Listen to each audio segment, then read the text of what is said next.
चाहता हूं ज्यादा लंबी तकरीर न करूं, वक्त की कमी है। यहां पर एलजी का खुतबा हुआ, बहुत सारी बातें हुई, अपोजिशन ने रखी, यहां के लोगों ने रखी, सारे एमएलएज ने अपनी अपनी बात रखी। लेकिन एक गाना गुनगुनाना चाहूंगा, जो वादा किया वो निभाना पड़ेगा। हमने इसमें कैजुअल लेबरर्स चाहे जितने भी मुलाजमीन तबका है उनकी तनख्वाहों को बढ़ाने के साथ साथ अगर पक्का किया जा सकता है उसके बारे में सोचना बहुत जरूरी है। हमारे नौजवान हम तो चुनाव लड़कर एमएलए बन गए, लेकिन उनका सोचो जिन्होंने तालीम हासिल कर ली और आज घरों में बैठकर कोई रिश्ता देने के काबिल किसी को नहीं समझता है, उनके बारे में भी एहसास करो। मैं अपने दोस्तों को कह रहा था 1,60,000 की तनख्वाह, सर सुन लीजिए, 9,000 की सैलरी, कभी कभार एसपीओज को आपने बड़े पैमाने पे लाया था 3,000 देंगे, 10,000 देंगे, उनकी भी तनख्वाह ड्यूटी वो एसपीओ से ज्यादा करते हैं। वो जो वीडीसी वाले हैं, बाकी बंदूकें थमा दी, जो भी किया, अब उनको रोजगार के बारे में भी सोच लो। उसके साथ साथ हमारी तनख्वाह भी बढ़ा दी जाए। कुछ लोगों को नहीं चाहिए, अगर अपोजिशन को नहीं चाहिए, यहाँ पे इन लोगों को नहीं चाहिए, लेकिन 1,60,000 से मुझे नहीं लगता है जिन लोगों को चाहिए वो अपना एक लेटर लिख के दें किस किस को चाहिए, और कम से कम 3 लाख तनख्वाह वागुजार की जाए। ये जो एमएलए साहिबान है उसमें हमारा ये अगर खाली होगा तो चलेगा सर हमारा। उसके अलावा मैं जम्मू कश्मीर को देख रहा हूं कि बहुत सारे लोग अपने अपने तर्ज पे बात रख रहे हैं। किसी ने 370 की बात की, किसी ने डेवलपमेंट की बात की, किसी ने मोदी को इतना सम्मान दिया, किसी ने अपने कसीदे पढ़े। लेकिन दौरे जदीद के अंदर जो हालात हैं, क्या उस पर किसी ने बहस की? क्या किसी ने उसके बारे में सोचा? मैं चाहता हूं, मैं देख रहा था दुबई के अंदर मंदिर बनाया गया, मैं भी हैरान था कि दुबई मुसलमानों का देश है, वहां पे मंदिर बनाया गया। ये बात समझने वाली। यहां का जो सर्कुलेशन ऑफ मनी है, 370 की वजह से नुकसान क्या हुआ है मुझे नहीं पता, लेकिन जो circulation of money Jammu Kashmir का है उसे लूटा गया है, खत्म कर दिया है। जो तनख्वाह लोगों की आती है वो भी बाहर चली जाती है। जो यहां पर काम होते हैं उसके ठेकेदार भी बाहर से आते हैं, वो सारा पैसा उठाकर यहां से बाहर ले रहे हैं। जम्मू कश्मीर के अंदर खस्ता हालत है। उसकी एक वजह बताना चाहूंगा। दुबई इस वक्त है, वहां पर मंदिर बनाया गया, बीजेपी ने दावा किया कि हमारे मोदी जी ने मंदिर बनाया। जानते हो, जब मुझे मौका मिला मैं समझने की कोशिश किया तो पता चलता है कि वहां तेल के कुएं हैं रेगिस्तान के अंदर, वहां पर सरखे जमीन नहीं है, बंजर जमीन से तेल भी निकाला। और जब उन्हें पता चला कि आने वाले कल में तेल का जब खात्मा होगा तो टूरिज्म के जरिए उसको जो है तरक्की याफ्ता बनाएंगे। वो 20 साल, 30 साल, 100 साल की सोच रखते हैं, इसलिए उन्होंने मंदिर बनाया। यहां चैंपियंस ट्रॉफी का मैच दुबई में खेला जाएगा और भारत के लोग वहां पर जाएंगे, जब सैर और तफरी करेंगे, वहां के होटलों में रुकेंगे, रेवेन्यू जनरेट होगा। तो बताओ, अगर रेगिस्तान का जैसा शहर इस वक्त पिकनिक स्पॉट बना सकता है, लोगों को, ये जो टूरिस्ट को जो है लुभाने के लिए बड़ी बड़ी बिल्डिंगें बना सकता है बंजर जमीन में, हमारे जम्मू कश्मीर में क्या खूबसूरती की कमी है? टूरिज्म को बढ़ावा दिया जाना चाहिए ताकि हमारे जम्मू कश्मीर के अंदर रेवेन्यू जनरेट हो। मैं समझ सकता हूं, एलजी का शासन रहा, भाजपा का दौर रहा, बिजली से वसूली, टैक्स वसूली करके जम्मू कश्मीर को चलाना, उस टैक्स को भी लूट कर हम तक पहुंचाया। उस टैक्स से लेकर यहां पर हमें ऐसे ऐसे मुलाजिमों को भेजा जो यहां से भी वसूली करने का काम करें। सुनिए स्पीकर साहब, मैं चाहता हूं कि टूरिज्म को बड़े पैमाने पे यहां पे बढ़ावा दिया जाना चाहिए। हमारी सरखेज जमीनें खूबसूरत है, वहां तो बनाई जा रही है बंजर जमीन पे, और यहां पर हमारे पास खूबसूरती की कमी नहीं है।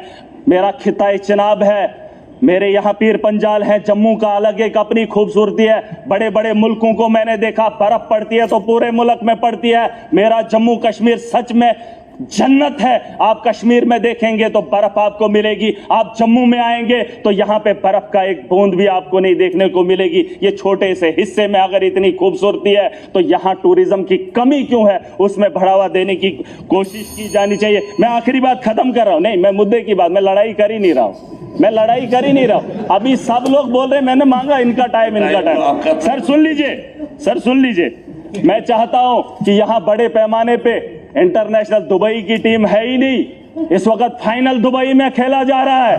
क्या जम्मू कश्मीर के अंदर ऐसा ग्राउंड नहीं होना चाहिए कि हमारे यहाँ क्रिकेट के इतने शौकीन भी है, नौजवान खेलना भी चाहते हैं, खेलो इंडिया भी है, ग्राउंड नहीं है हमारे पास। मैं चाहता हूं इंटरनेशनल ग्राउंड यहाँ पर हो जिससे रेवेन्यू जनरेट हो, बड़े पैमाने पे इसके बारे में सोचा जाना चाहिए। इनकी सरकार आई चुहलाने से जम्मू कश्मीर को चलाना चाहती है, चुहलाने की रसीद काट कर जम्मू कश्मीर का रेवेन्यू जनरेट करना चाहते हैं। स्पीकर साहब मेरी बात को सुन लीजिए गौर से, रेवेन्यू जनरेट तभी होगा, यहाँ पर माफिया है। मेरे यहाँ म्युनिसिपैलिटी में टेंडर 1 करोड़ का लगता है, सुन लीजिए 1 करोड़ का।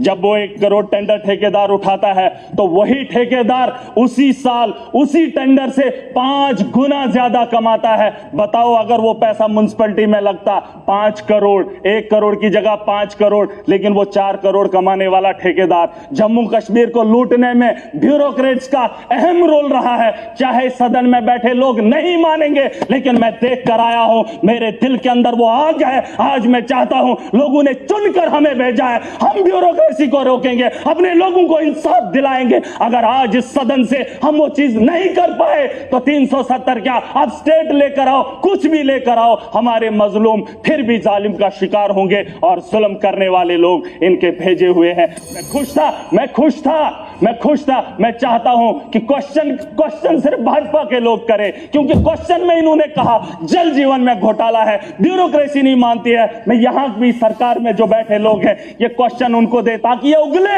उगले कि 10 साल के अंदर हमारी नाकामी क्या रही। इन्होंने कहा कि यूएलबी के यहां पर पता नहीं क्या ये जीए कौन सा है, ये 1 मिनट, जेडीबी कहते वहां पर ये कुछ कर रहे हैं, पूछो इनसे।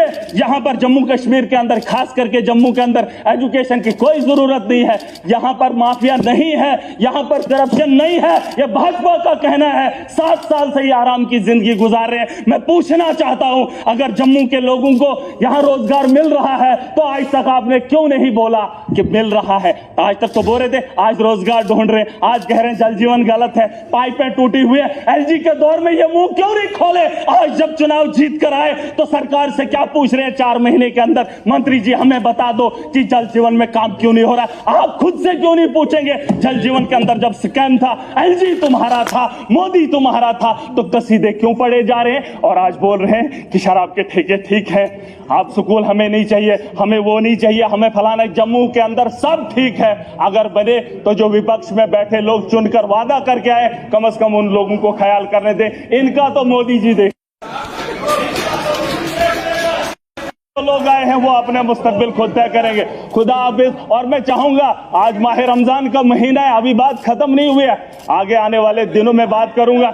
मैं चाहूंगा सर, और कल इन्होंने नशे पे बात करते हुए मुझे नशेड़ी समझा। सर सुन लीजिए, किसी भी हाउस में बैठे हुए शख्स ने ये नहीं पूछा क्या नशा ये लोग बेचते हैं, इनके पास कीमतों का पता है, इनके पास नशा बनाने की चीजें हैं। और महराज को जिस शख्स ने बोला तब किसी ने मुंह नहीं खोला।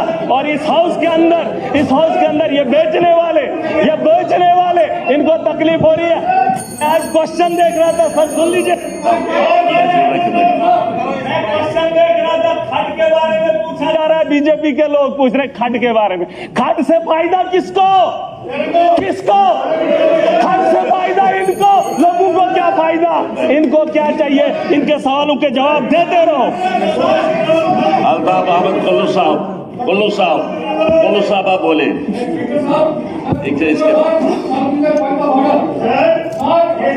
हो गया बात, अगले खत्म की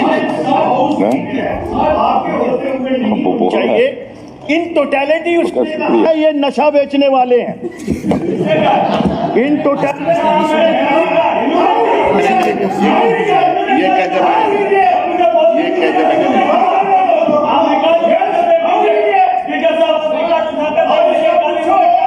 ये कहते मैंने नहीं।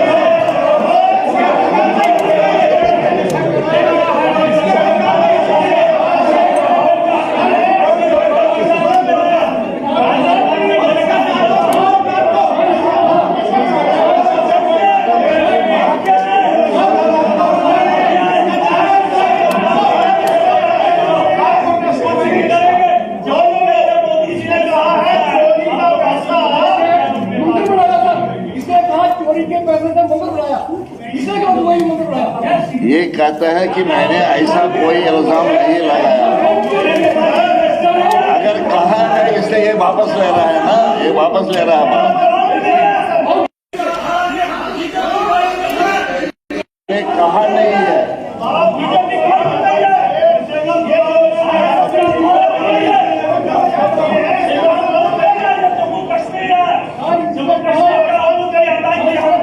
चले बस मेरा हिसाब आप तशरीफ रखिए, आप तशरीफ रखिए।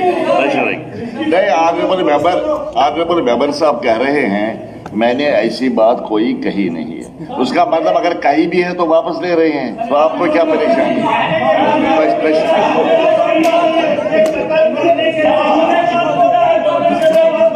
कत्ल की क्रिमिनल इज क्रिमिनल, ये नहीं है। यहाँ अनपार्लियामेंट लैंग्वेज के इस्तेमाल करेंगे। खुद कह रहे हैं, ये इनकार कर रहे हैं, इनकार कर रहे हैं,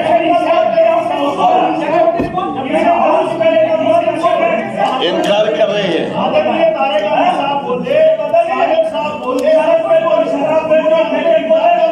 की बहुत सी बातें उन्होंने तलख बातें भी की। बस बस प्लीज मेहरबानी करके टेक टाइम कम है, आपको भी बोलना है, आपको भी बोलना है, टाइम कम है। आप डिसेंसी से करना चाहिए। और मैं एग्री करता हूं कि किसी के जज्बात पर खेलने की इजाजत नहीं दी जा सकती। आप तशरीफ रखिए। कुल्लू साहब बोले, आप कुल्लू साहब, आप कुल्लू साहब बोलना चाहते हैं, आप बोलना चाहते हैं, चलो बैठिए ना, आप तशरीफ रखिए। मेरा हिसाब तशरीफ रखिए, बोलिए। शुक्रिया सर। ऑनरेबल स्पीकर आपने खुद अपने लिए टाइम मुकर्रर किया, आपने खुद टाइम मुकर्रर किया। I'll just say thank you, आगे कुछ नहीं कहना। अच्छा। ऑनरेबल स्पीकर साहब, मैं आपका बहुत मशकूर हूँ कि आपने मुझे मौका दिया गवर्नर एड्रेस पे बोलने के लिए। पहले मैं उसके हक में खड़ा हुआ हूँ जो ऑनरेबल एलजी साहब का एड्रेस था, उसमें काफ़ी सारे बातों का जिक्र हुआ है, जिसमें थर्ड पीरियड डिस्कशन यहाँ पे पूरे हाउस ने, ऑनरेबल मेंबर्स ने किया। I don't want to repeat it. Okay, अच्छी बात।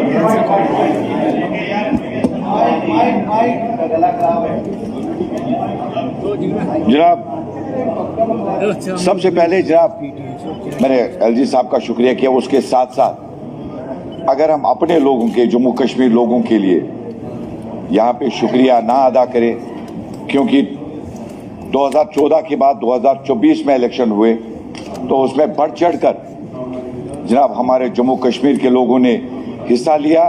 उसके साथ साथ 2018 आई थिंक जुलाई 19 जुलाई 2018 के बाद